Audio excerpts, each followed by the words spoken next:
بسم اللہ الرحمن الرحیم۔ سامعین کرام، آپ سن رہے ہیں جاسوسی ناول سے منتخب ایک اردو کہانی برا وقت، جس کی مصنفہ ہیں مریم کے خان۔ تکنیکی وجوہات کی بنا پر آخری قسط کا کچھ حصہ پبلش نہیں ہو سکا، جس کے لیے میں تہہ دل سے آپ سے معذرت خواہ ہوں۔ بقیہ کا حصہ میں ریکارڈ کر کے آپ لوگوں کی خدمت میں دوبارہ سے پیش کر رہا ہوں۔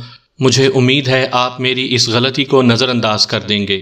آپ نے اگر ابھی تک میرا چینل کہانی گھر سبسکرائب نہیں کیا تو ابھی میرے چینل کو سبسکرائب کر کے بیل نوٹیفیکیشن آن کر لیجئے، تاکہ آنے والی ہر نئی کہانی کی اطلاع بر وقت آپ تک پہنچ سکے۔ ایسا ہی ہوا، اسے رہائش اور کام کی اجازت 2 ہفتے بعد مل گئی تھی، البتہ مستقل شہریت کا پروسیس ذرا طویل تھا۔ اس نے ہیرے فروخت کیے اور کوئنز لینڈ کی ریاست میں ایک وسیع فارم خرید لیا۔ ساحل سے نزدیک یہ جگہ بہت خوبصورت، پرسکون اور پرامن تھی۔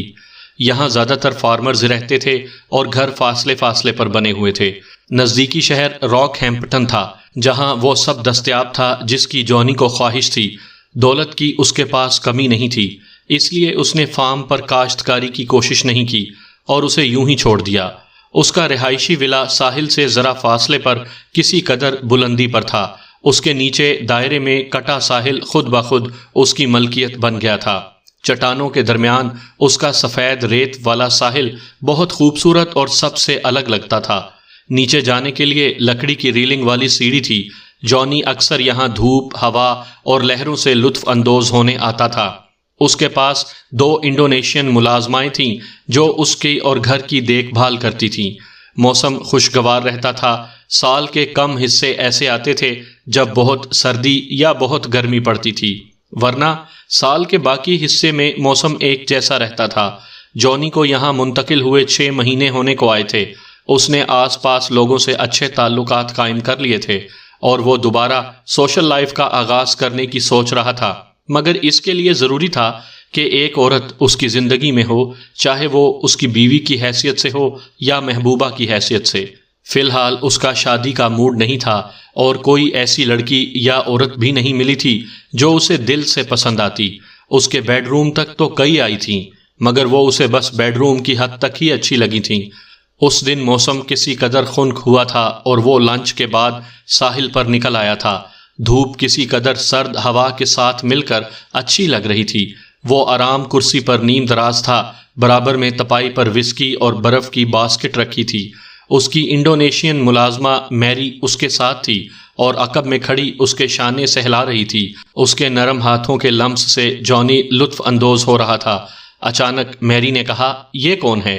جونی نے آنکھیں کھولیں اور اسے سامنے شفاف پانی سے ایک جل پری جیسا وجود نکلتا نظر آیا۔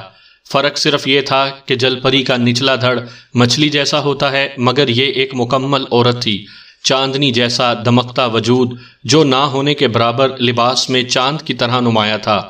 دمکتی رنگت، اساتیری نقوش اور سنہری بال جو جوڑے کی صورت میں بندھے ہوئے تھے۔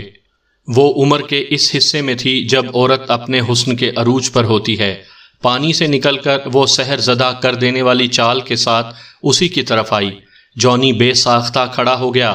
وہ اس کے قریب آئی اور دلکش انداز میں مسکرائی۔ ہائے، میں نے تمہیں ڈسٹرب تو نہیں کیا؟ نہیں، جونی نے بے ساختہ کہا۔ نسوانی حسن اس کے لیے کوئی اجنبی چیز نہیں تھی، مگر آج تک کسی عورت نے اسے اس طرح متاثر نہیں کیا تھا۔ اس نے اپنا مرمری ہاتھ دراز کیا۔ میں شیلا ہوں، جو وہ اپنا اصل نام لینے جا رہا تھا کہ بر وقت سنبھل گیا۔ مجھے مارک کہتے ہیں۔ وہ پھر مسکرائی۔ کیا تم مجھے بیٹھنے کو نہیں کہو گے؟ کیوں نہیں؟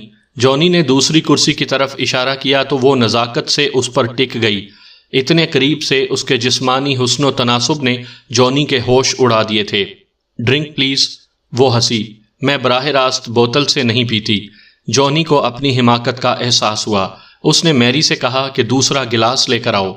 میری نے برا سا منہ بنایا اور اوپر کی طرف روانہ ہو گئی۔ تقریباً 50 فٹ سیڑھیاں چڑھ کر اوپر جانا اور آنا تھا۔ اسے کچھ دیر لگتی، اس کے باوجود وہ بڑی پھرتی سے گلاس لے کر چند منٹ میں نمودار ہوئی تھی۔ ایسا لگ رہا تھا کہ وہ انہیں زیادہ دیر اکیلے چھوڑنا نہیں چاہتی تھی۔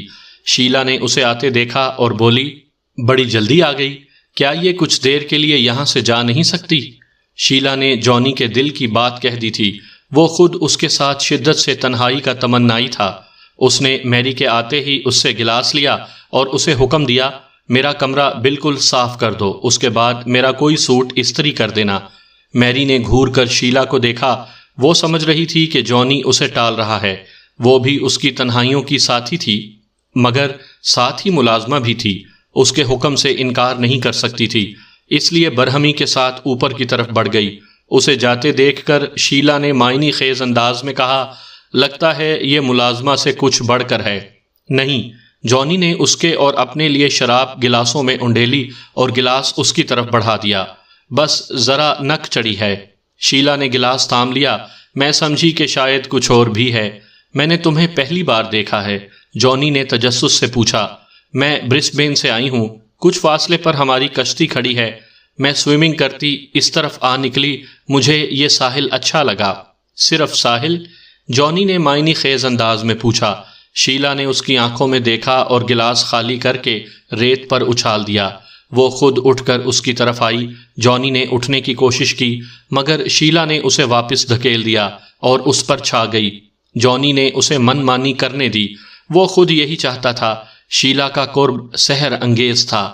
اس کی آنکھیں بند ہونے لگیں اور اسے پتہ نہیں چلا کہ کب شیلا نے اپنے بالوں سے جوڑا باندھنے والی سلاخ نکالی، جس کی ایک طرف چھوٹا سا گولا بنا ہوا تھا اور دوسری طرف تیز نوک تھی۔ شیلا نے نوک والا حصہ جانی کے بائیں کان میں داخل کیا اور اس سے پہلے وہ چونکتا، اس نے پوری قوت سے دائیں ہاتھ کی ہتھیلی گولے پر ماری اور سلاخ پوری جانی کے سر میں گھس گئی۔ اس کی آنکھیں کھلیں اور پھر کھلی رہ گئیں۔ اسے مرنے میں شاید ایک لمحہ لگا تھا، کیونکہ سلاخ دماغ کی گہرائیوں میں اتر گئی تھی۔ شیلا نے آرام سے گولا پکڑ کر سلاخ واپس کھینچ لی اور جانی کی لاش پر سے اٹھتے ہوئے وہ پانی کی طرف بڑھی۔